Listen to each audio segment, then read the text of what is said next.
Chapter 2. Unauthorized Entry Extended. The impact should have killed them. Kael knew that immediately, not from instinct, but from memory. Not his memory. The angle had been wrong. The velocity too high. The station's docking clamps had deployed too late and too unevenly. Under normal conditions, the ship would have sheared along the hull, ruptured, and scattered them into vacuum before anyone had time to argue about it. Instead, they were alive, which meant something had intervened. Kael didn't like that. The ship groaned around them, metal ticking and contracting as if it were trying to remember how to stay in one piece. A long, uneasy silence followed the impact. No alarms. No movement, just the low hum of systems pretending everything was fine. Then something behind them exploded. Good news, Ivor 9 said immediately. We are no longer on fire. Kael didn't turn around. There's a second part. There is always a second part, Ivor agreed. We are now venting something important. A hiss filled the ship. From the rear compartment, Tala's voice rang out. Half delighted, half concerned. If that's oxygen, I'd rate that as medium bad. Seal it, Vexa said, already moving. I am sealing it. Tala shouted. It just objected. Kael pushed himself forward, ignoring the noise, the movement, and the smell of scorched circuitry. The airlock was ahead, dim and flickering, its control panel barely alive. He reached it and stared. For a moment, nothing happened. Then something shifted. Not in the world, but in him. A pattern unfolded in his mind, precise, mechanical. A sequence of inputs, timing windows. Override codes laid beneath standard access protocols. It didn't feel like remembering. It felt like being told. His fingers moved before he gave permission. Tap. Pause. Slide. Hold. The panel sparked once. Flickered, then turned green. Behind him, silence fell. That, Jack said slowly, was either extremely impressive or extremely concerning. Vexa stepped closer, her presence heavy and focused. You've never been here. Kael didn't look at her. No. Then explain. He hesitated. Inside his mind, something stirred. You're welcome. His jaw tightened. I can't. That is not an explanation. It's the only one I've got. The airlock door hissed open, cutting the moment short. Cold, stale air drifted in from the station beyond, carrying with it something else: age, neglect, and memory. Kael stepped through first.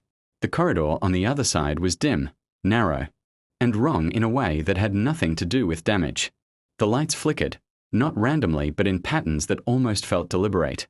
The walls were layered with old repairs. Mismatched plating welded over older scars. Exposed wires hung like veins, sparking faintly. This place hadn't just been abandoned. It had been forgotten. I don't like this, Jax muttered as he stepped in behind Kael. And I like a lot of questionable things. That is well documented, Ivor 9 said from above, its hologram flickering into existence near the ceiling. For a moment it appeared as a child, then shifted into something older and sharper. This environment registers as ominous.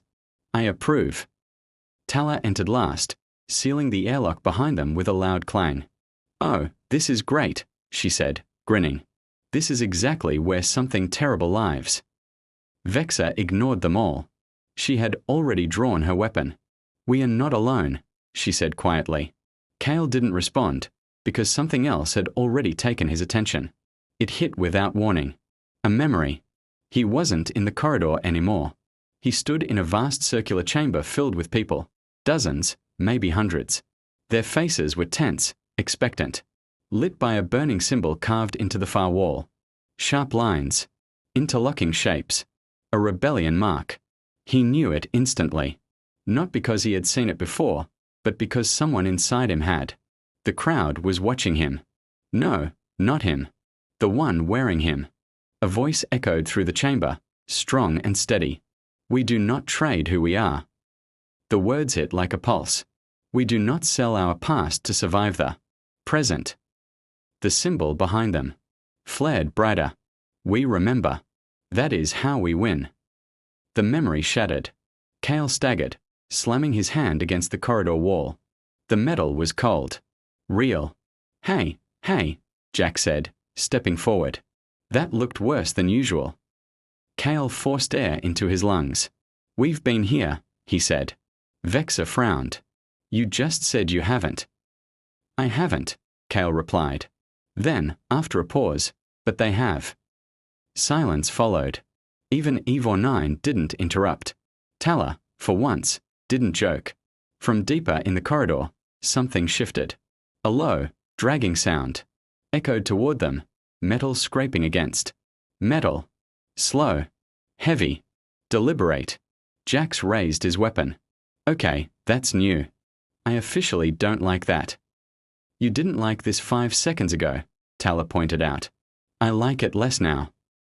Vexa moved forward, placing herself slightly ahead of Kael. We proceed carefully. Or, Tala said, raising her tool, which was definitely more explosive than tool, we proceed loudly. No, Vexa said. Soon. Tala tried. Probably. Kael barely heard them, because the corridor ahead was changing, not physically, but in his mind. Paths unfolded. Doors highlighted. Roots appeared where there should have only been rust and shadow. The Chujir memories were getting stronger, more confident, more present. This way, something inside him suggested. He took a step forward. Vexa noticed immediately. You know where you're going. It wasn't a question. Kael didn't answer. He just kept walking. They moved deeper into the station.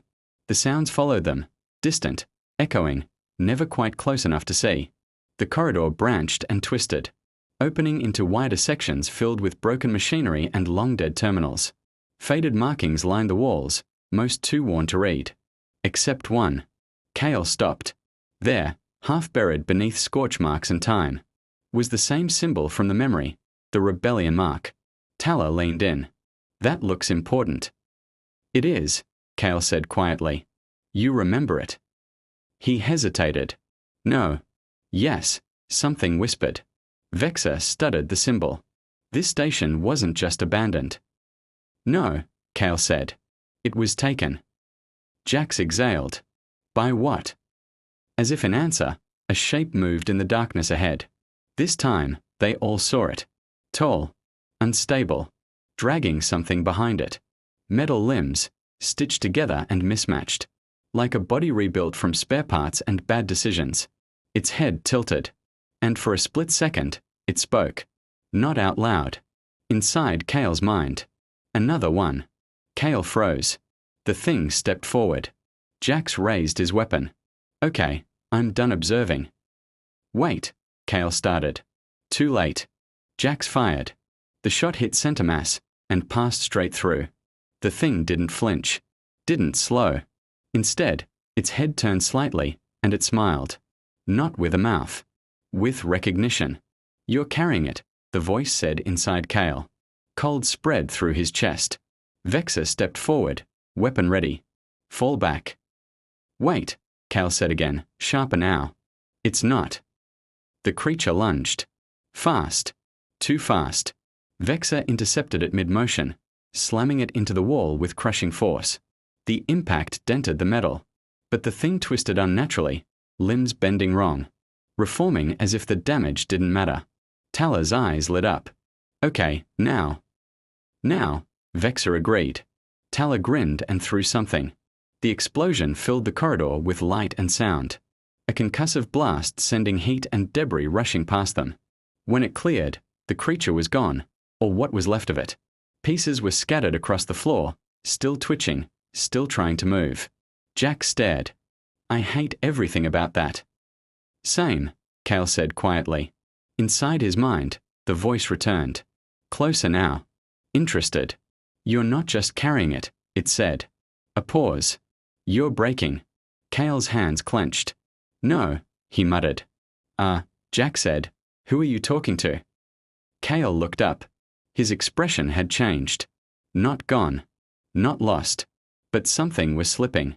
We need to move, he said. Fast. Vexa didn't argue. Neither did anyone else. Because deeper in the station, more movement echoed. More scraping. More things waking up. And whatever this place had become, it recognized Kael.